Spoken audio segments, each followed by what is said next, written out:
Hi friends, welcome to Abunas home. നമ്മുടെ കണ്ണൂറുകാരുടെ special ഐറ്റമാണ് കണ്ണൂർ കോക്ടെയിൽ. ഇന്ന് കേരളത്തിൽ മൊത്തം ഇത് ഫേമസ് ആണ്. നമുക്കിതൊന്ന് ട്രൈ ചെയ്ത് നോക്കാം. അതിന് ക്യാരറ്റ് നല്ലപോലെ പീൽ ചെയ്തതിന് ശേഷം നമുക്ക് വേവിച്ചെടുക്കാം. ഏകദേശം ഈ ഒരു സൈസിലാണ് ഞാൻ എടുത്തിട്ടുള്ളത്. കുറച്ച് വെള്ളം ഒഴിക്കാം.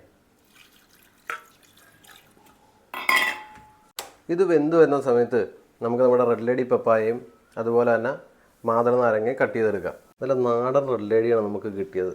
ഇത് കണ്ട അതിൻ്റെ എന്തൊരു ഭംഗിയാന്ന് നോക്കി. അതിൻ്റെ ഇത് ആ കട്ട് ചെയ്ത് കഴിഞ്ഞ് വരുമ്പോൾ കണ്ണുനാറ് റെഡ് കളറാണ്. ഒരു രക്ഷയില്ല. അതിപ്പോൾ താഴെ പോയേനെ. അത്യാവശ്യം ഇച്ചിരി പഴുത്തിട്ടുണ്ട്. ഇനി നമുക്ക് കണ്ണൂർ കോക്ടെയിൽ തയ്യാറാക്കാനായിട്ട് നമുക്ക് റെഡ് ലേഡി പപ്പായ ആദ്യം ഇടാം. അത്യാവശ്യം നല്ല രീതിക്ക് വെന്തിട്ടുണ്ട്. നമ്മൾ ക്യാരറ്റ് ചേർത്ത് കൊടുക്കാം. നല്ല കട്ടപ്പാല്,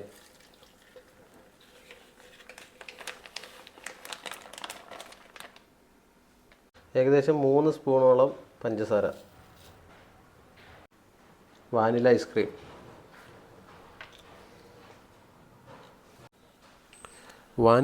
കൂടി ഇട്ട് മിക്സിയിൽ നല്ലപോലെ ബ്ലെൻഡ് ചെയ്തിങ്ങ് എടുത്താൽ സംഭവം റെഡിയായി. ആ ഒരു തിക്നെസ്സാണ് ഇതിൻ്റെ ഏറ്റവും വലിയ ഹൈലൈറ്റ്. ബാക്കിയുള്ള ഇൻഗ്രീഡിയൻസ് ഒക്കെ ചേർത്ത് കഴിഞ്ഞാൽ വീട്ടിൽ നല്ല സിമ്പിളായിട്ട് നമുക്ക് കണ്ണൂർ കോക്ടെയിൽ ഉണ്ടാക്കിയെടുക്കാൻ പറ്റും. കാഷ്യൂനട്ട്, മാതള നാരങ്ങ. ഇനി നമ്മുടെ ജ്യൂസ് കുറേശ്ശെ ഒഴിച്ചു കൊടുക്കുക.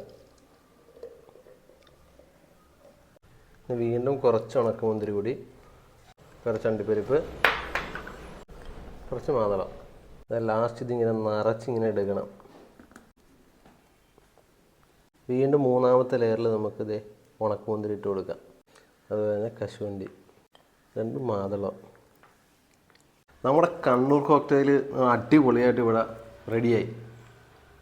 നമുക്കൊന്ന് ടേസ്റ്റ് ചെയ്ത് നോക്കാം. നല്ലപോലെ ഒന്ന് മിക്സ് ചെയ്ത്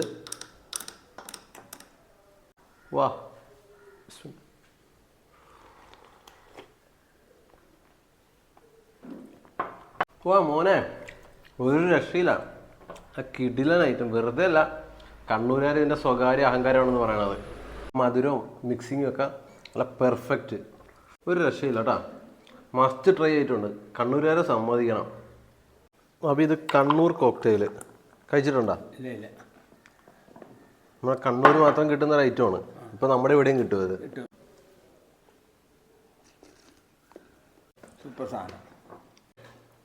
അപ്പോൾ ഇതുപോലത്തെ വ്യത്യസ്ത വീഡിയോയുമായി നമുക്ക് വീണ്ടും കാണാം. Till then, bye.